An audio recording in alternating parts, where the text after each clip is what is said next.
কেমন করছে মানে? জানি না, তাড়াতাড়ি চলো। হ্যাঁ হ্যাঁ, চলো চলো। মা, আমার মতো বৌমা এই ওয়ার্ল্ডে আপনি পাবেন না। না না, একদম উঠবেন না। শাশুড়ির সেবা করা বৌমাদের কর্তব্য, আর সেই কর্তব্য আমি পালন করবই।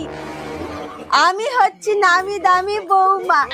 এই তো পতি পরমেশ্বর এসে গেছে, আসো তোমার একটু সেবা করে দিই।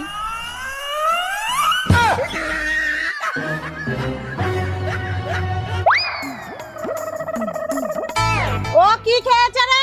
এই যে এইটা। খেয়েছি, বেশ করেছি। বেশ করেছো? হ্যাঁ বেশ করেছো।